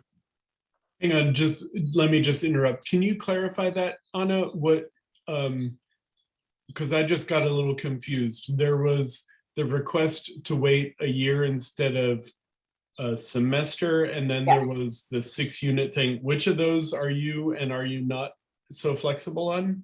I think all of that, all of those specific numbers, we can definitely negotiate what is a good option and what kind of meets the needs of all of the folks involved. The thing that I think we're less flexible on is how many times a student can do it. So I heard the limitation to say students must only do it once, and they have to be strategic about when they're going to use that.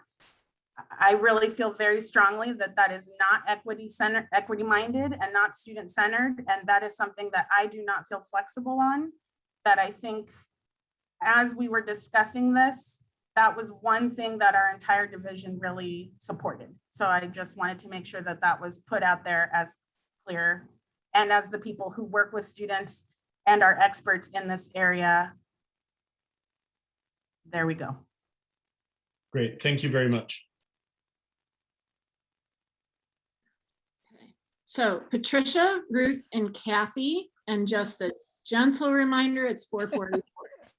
Okay, so you may actually like what I have to say, Ray. Anna, thank you very much for that. I hear the flexibility in what you're saying, and I really appreciate knowing which of those things you really, counselors really prioritize as core to this. Ray, all I want to say is I don't think we should move it to action. I think that this is really one of those things where we have to fine tune the compromises, and we can work on that at our next meeting, and then we can move to action, something we really like, that everybody really understands and everybody can get behind. So I think we just say what we need to say today and bring it back at our next meeting. Thank you. I'm down with that. I'm wondering who can make those changes. I mean, perhaps me, but I'm wondering if I just share it out with the Senate body and we make the changes that way. I'm wondering if that's the So easiest. my comment was going to be about kind of a recalibration to kind of start us moving in that direction. So in basically the same thing, and in getting her feedback, maybe 30 units to 24 for us to start thinking about the semester to the 12 months, the criteria of 12 units with 2.0, 2.5, that's where we'll discuss. And then the process of meeting with the counselor with potentially, so if we can, like, again, calibrate to this, with potentially taking into account what I mentioned earlier, allowing for courses that are no longer offered, that we can waive that time period, and allowing them to do this more than once, and potentially a limit on how many times, but that's where the conversation would go. So I just wanted to recalibrate. Thank you, Ruth. Kathy, Counselor Jen, and then Patricia again. I agree it's not ready for action yet, and I really would like to recommend that this be reviewed by Michael Medell and some of his staff to see how it works with their office and what needs to happen as far as procedures. Okay, that's fine. So let me just address this a little bit. Okay, and let me explain what we're doing here. Mike Medell is a chapter lead on this AP. And Anna and Camila can meet with him. And I want all of us to recognize that the Senate can suggest changes to any AP. And that is all that we're doing here. Michael Medell will be pulled in, other constituencies will be pulled in. We are not cutting anyone out. What we are trying to do, what Anna and Camila have been very patient in trying to do, is use our governance process with our policies and procedures in a way to get a change that they want. All that we're asking of Senate to do here is make a recommendation so that our AP can be changed. Other people will be pulled in because we have a very stringent shared governance process. So I am hesitant to ask, and maybe I'm wrong, if Anna and Camila are open to this, this is fine. I also know that they brought this to the student services leadership. What is that called? I can't remember. Okay, they brought it somewhere. All I want us as the Senate to remember is that we have part of this process. Let's empower faculty voice. Faculty can say, we recommend these changes without asking anybody else's opinion. And I'm not saying that in this attempt to be uncollegial or anything. What I'm doing is trying to say, like, that is our role as a governance body on this campus. We get to do that. And then because we don't work in a vacuum, it then goes out to other people for their input. We're not making changes to the AP. We are recommended changes saying that Senate endorses this. What an amazing opportunity for us as a Senate body to say, this is what we want. And then the rest of the college gets to participate in that conversation with us. But I don't think it's helpful to say that we need to pull in other people at this time, because this is the Senate's work and we represent the faculty body. So I ask you senators, and I feel like I am on a soapbox, but like I ask you senators, what do we want to recommend? as a governing body that represents the faculty voice at our college. That's all that we get to do, because then it goes to BPAP and does other things. Okay, Patricia and then Camila. Ray, I was just going to say, if it would help to expedite this, I'm a member of BPAP, and I have a lot of practice with rewriting administrative procedures. I can take the points that Ruth just outlined for us. I can annotate the current AP and bring it forward to our next Senate meeting, and then we can have something solid that we can discuss and bring to action. If what Ruth just outlined for us is solid enough that we can actually bring that forward. Camila and then Robbie. Thanks everybody for your feedback and discussion so far. I want to echo some of the points that Anna made. And before I add those points, I actually want to clarify a point regarding the existing academic renewal form. It is required that students currently enrolled SBCC students attach a student education plan. So as you might all know, that in order for them to have an SEP, they must meet with a counselor. So we are really involved. We don't sign the form, but students must attach this SEP. And adding to some of the points that Anna made earlier, I really want to encourage us all to think about this proposal as non-punitive. The current policy, as we already discussed earlier, when we highlighted the benefits and of this current proposal, is we don't want to hinder students' access to opportunities in increasing their academic records, right? And so being able to apply for academic renewal only once is punitive in of itself. Another point that I feel really strongly about, and I also feel like I can speak on behalf of our division, and since this proposal was reached a unanimous approval by all of the academic counselors, is that the notion of rigor, right, as brought forward here by some faculty members. If a student earned a C and they were carrying so much on their plate because they have to be at work currently during this pandemic, and they have to care for an elder parent or a younger sibling, is that C less worthy, than if they were to earn an A? Of course, I would much rather all of my students to earn an A, and I coach them, on success strategies to help them, solidify study strategies and success strategies to reach that A. But is that equity minded of us to think that if a person, didn't earn a solid 3.0, are they less worthy of accessing this proposal? So that's all. As we move forward in calibrating, the amount of units, the criteria of unit and GPA, I really want us to think about, how are we bringing this forward in the most equitable policy possible? Thank you. Thank you, Camila. Robbie?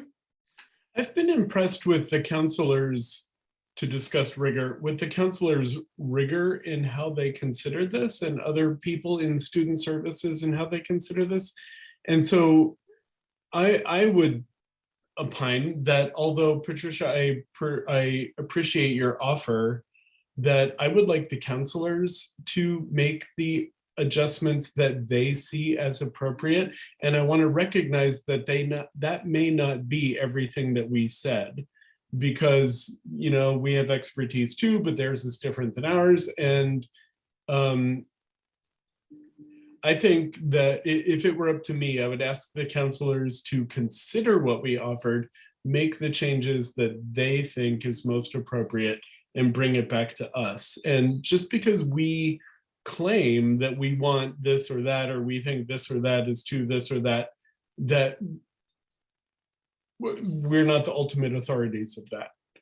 So I would request that Anna and Camila do what they think is right, what they think they need to do, and then bring it back to us. And we've had our say, and then we can reevaluate what they represent. Yeah, I actually really love that for a number of reasons. One, I was already waxing on about how this should be one of those opportunities for faculty to feel empowered, right? And to have an attempt at making change. Anna and Camila have both, and not that this, I mean, this should apply to anyone, but Anna and Camila have been incredibly patient with me and the shared governance process, you know, and they've been incredibly committed in waiting and for this to come forward. I also, you're exactly right, Robbie, this initiative came from them. And they worked very hard to talk with other counselors about what the counseling faculty wanted, right? And so we are the Senate body, so let's listen to that. Also, it's important to recognize that Anna is speaking at a table of mostly full-time faculty, well tenured. She is trying to incorporate this cultural change. I want to throw up a little bit in my mouth as I say that, but it's true. I mean, clearly the pushback and us as the teaching faculty at the table, and we all aren't in the classroom as instructors. There's of course our educational support faculty that do slightly other things, sometimes teaching. I'm trying to be inclusive, Ellen. You know, they're bringing it to us, and really they are the ones that are working directly with students. And also Anna has been silenced at this table, including in this meeting, literally today. So I think I think like this is also like work we're giving Anna and Camila, but I think that this is one way that we can show that the Academic Senate is willing to have documents come from outside of people in appointed places. So I don't think we need a motion. I don't think we need any direct action around this other than me asking Anna and Camila, if I get you guys an editable version of our AP, are you guys willing to edit it as you see fit for our review at our April 28th meeting? I'm getting a virtual thumbs up from Anna. Yes, and we have an ESD meeting, so we'll try to run this by the ESD faculty as well to get their thoughts on it. So just for everyone to know, Ellen and Jen, maybe we can talk about putting this on the agenda, but we'll try to make it our best so it's not just Camila and I's input, but trying to get as much input from our division as possible. Absolutely. Again, the experts in this process. And Anna and Camila, it never was just your work, right? I mean, you worked collaboratively with everyone. Yeah, definitely went through the whole department, the whole counseling faculty, and everybody had input, and we shared all of that with you all. Yeah. One more speaking point I want to share. We use the word rigor a bunch in our conversation. That is always a default word in academics. I do want to highlight some of the training that many of us have gone through that pointed to words being used like that in terms of like white supremacy culture. It really kind of bugs me that we are always talking about rigor when something might benefit a student of color, because there's lots of times that rigor isn't called out when it's something that is for supportive of, let's say, quote, all students. So I'm not chastising anyone, and I'm not trying to police words, because Lord knows I don't like my words to be policed. But what I'm offering is whenever I hear calls of, let's say, civility and respect and rigor and things like that, it just to me feels very much like, what are we actually saying when we're using those words? So if that's a word that you are consciously using because that's where you're at with that word, you know, I welcome you to use it, but I do want people at the Academic Senate table to know that that is one of those words that those in anti-racism training have been, it's been highlighted. Let's just say that as a potentially problematic or dog whistle word. Okay, so the time is now 4:59. We do have one more item, which is an action item. However, our meeting officially ends at 5 p.m. So what do we want to do with that? I see Robbie having his hand up. Robbie? I really wanted to end on time, but I also really want to get this thing done. So I move to extend the meeting by 15 minutes to get the last agenda item done. Before we hear a second, can I add a qualifier to your motion, Robbie? Yes. And you will have to say whether or not you'll add it to your motion before anyone seconds. Yes. That when we get to 5:15, that we are going to honor that time and end at 5:15. I move that we extend the meeting by 15 minutes to get this last agenda item, and we end at 5:15 no matter what. Perfect. I second it, Michelle. Thank you, Robbie and Michelle. Okay, I believe we need a roll call vote on this. Okay, I believe we need 2/3, which I believe is 11 people. So your votes are yes to extend the meeting by 15 and only 15 minutes, no, or abstain, which is a non-vote. Okay, here we go. Cornelia. Yes. Counselor Jen. Yes. Ellen. Yes. Jenny. Yes. Trisha. Yes. Michelle. Yes. Dee Dee. Devana. Franny, no, don't play with batteries. And Franny does not get a vote, and neither does my mom. Franny. I heard that. Pam. Yes. Kathy. No. Robin. Yes. Jen. Yes. Robbie. Yes. Ruth. Yes. Tara. Yes. Russell. No. Trisha. Yes. And Anna. Yes. Okay, there's 14 votes. So the meeting will end at 5:15. Okay, let's get going. Cornelia, you wanted to provide public comment before this agenda item. Cornelia, take it away. Yes, thank you. I sent an email this morning and it was suggested that I follow up with a public comment. I would like to clarify a misunderstanding that very apparently I caused by my public comment to the Academic Senate 2 weeks ago. Towards the very end of my statement, I was confirming support for the new proposed NTCC committee design by stating the following: in order to support this effort, I would like to offer that I also resign from the committee and that in the future, all voting faculty members under NTCC are appointed by the Senate. I made this offer that I also resign, assuming that a change to a Senate only membership was the desired route for the new NTCC committee. My intention was to communicate that I am in full support of a broader NTCC redesign and that I did not want to stay in the way of such an effort. I surely did not mean, again, to Anna's question earlier, I surely did not mean to just abandon my assignment and just resign. That is not who I am. And also with respect to Anna's last question, why I did not clarify this at the meeting, I honestly did not pick up that I was misunderstood. I honestly did not. People referred to my offer. I'm sorry that my statement on March 31st was obviously unclear. And thank you so much for allowing me to clarify this today.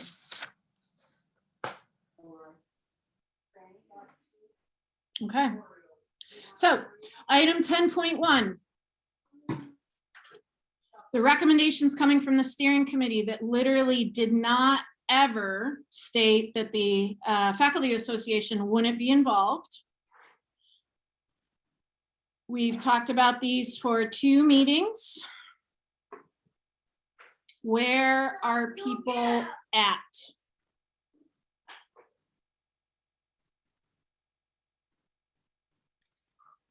Pam. Just asking, clarifying procedure here.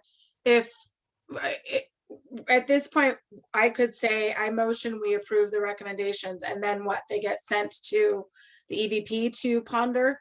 Okay, I motion that we approve the recommendations as written. Thanks, Pam. I'd second that, Robbie. Okay, so now we're at discussion. So the discussion is there is a motion to approve the Senate steering recommendations. And as Pam just asked, I think it is important to point out that this is a committee that reports to the EVP and that we are just a body making recommendations to, it happens to be a her, a she, I have no idea. Pamela. So, you know, she has every right to say, no, this is how it's actually going to look, or this is how it's actually going to go. So the big part of RAP is that, or excuse me, the big part of the recommendations is that we would like to change the nature of the work that Senate is involved with, specifically moving away from negotiation, bringing up our actual practice, including the Academic Senate reps to be 2 as per RAP. And I can't remember what else. Okay, so discussion. Robbie and then Patricia. I just have a question. I know that it appeared as an unusual conversation earlier when we were talking about the minutes, but I don't think unusual conversations are the same as disallowed conversations. I wanted to know what happens if the FA president is designated as a member of this committee but has resigned from it. Is it up to the EVP to appoint an alternate in that case, or what happens? I think I can answer that. So first of all, the AP specifically says the faculty association president or designee. So for instance, the faculty association president does not need to be the person.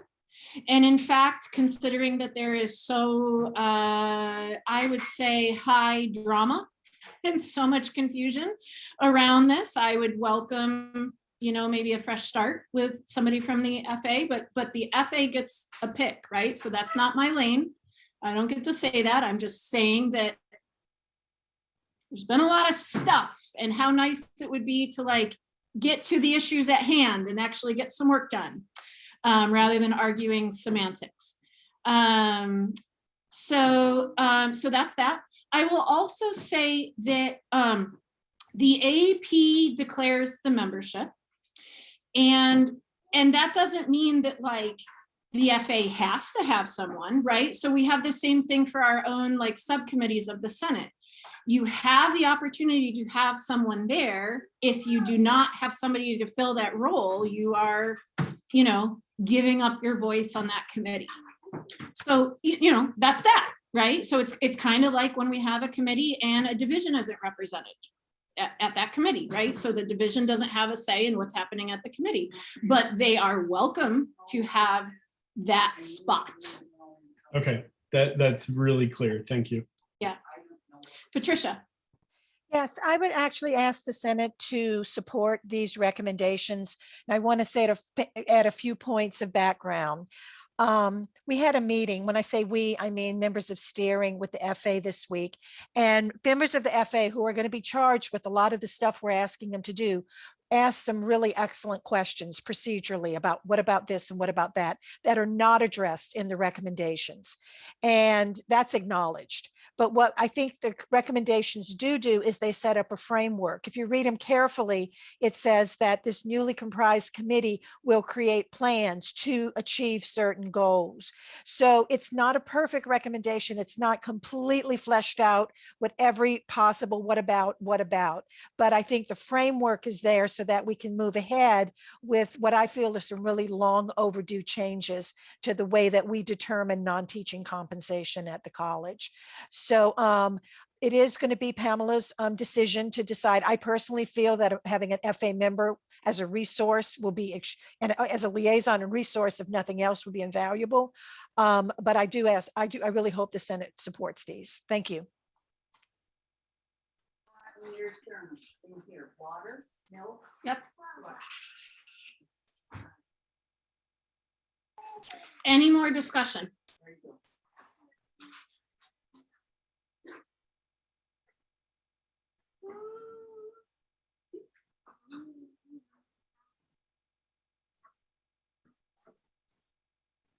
I was told I didn't make it awkward enough to draw people out that don't usually speak, so I'm just going to continue to make it awkward. I think if I take a sip for my coffee, it makes it even more awkward. Watch. Here.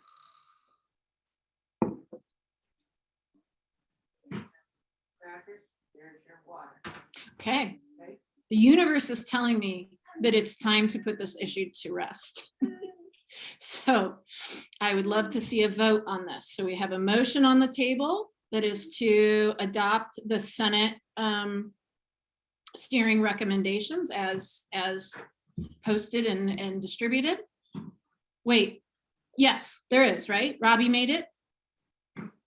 I seconded. Pam and Robbie. Pam made it. That's right. Pam made it. Okay, so we have a motion on the table made by Pam and seconded by Robbie. We've had discussion. If there's not any more discussion, I say let's vote. Yeah. All right. So your votes are yes to support the motion, no to not support the motion, or abstain to have a non-vote.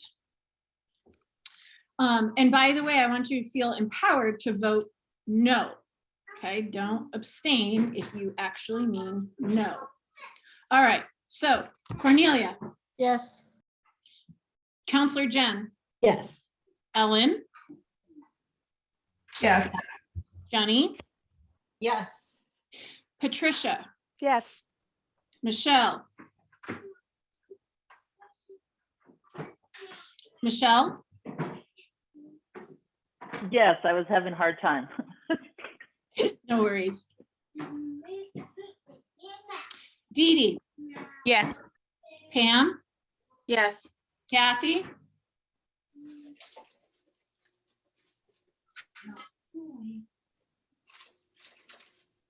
Kathy. Robin. Yes. Jen. Yes. Robbie. Yes. Ruth. Yes. Tara. Yes. Russell. Yes. Trisha. Yes. And Anna.